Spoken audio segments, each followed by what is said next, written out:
The presence of dust particle in the atmosphere causes mist and fog to form. Dust carries nutrients and phosphorus. It carries calcium and potassium. It carries iron that is essential for plant growth. So dust from, say for example, dust from the Sahara Desert, you would find that affects, when the wind blows, it blows that to the Amazon forest, and it helps the Amazon forest in terms of it takes nutrient, it takes the phosphorus and all of that.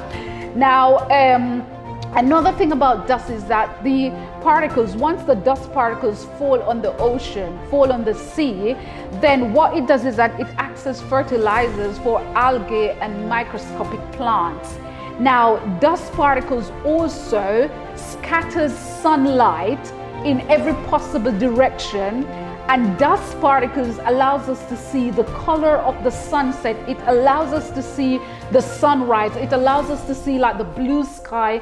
It allows us to see the blue ocean. Dust plays a major role in that. So just to recap, we can see here where dust in and of itself, it affects the air, it affects land, and it affects the ocean. Now, if you go back to Genesis chapter 1, verse 26, then it says that God created man in his image, according to his likeness, to have dominion over the fish of the sea, so impacting the sea, the birds of the air, impacting the air, and over the cattle, over all the earth, impacting the earth itself. So what God does is that when he was choosing the component for us to make us so that we can fulfill dominion, we can fulfill the mandate, he chose the suitable substance, the suitable particle that will facilitate dominion. So dust therefore acts as a container and a transmitter, and that dust can be damaging. For example, when we have all the pollution and everything like that, that pollution is damaging to human life.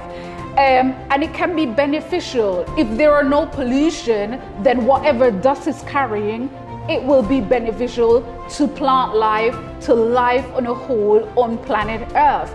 And so it depends on what dust is carrying that makes it damaging or beneficial.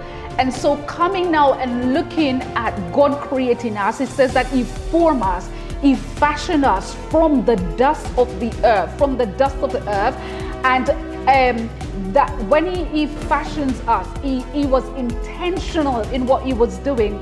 He was strategic in choosing this component to form man. And if we should look at, say, for example, 1 Corinthians chapter 1, verses 26 through 29, this scripture tells us that God chose, he used the foolish things of the world to put to shame the wise, the weak things of the world to put to shame things which are mighty, the base things of the world and the things that are despised, and the things that are not, to bring to nothing the things that are.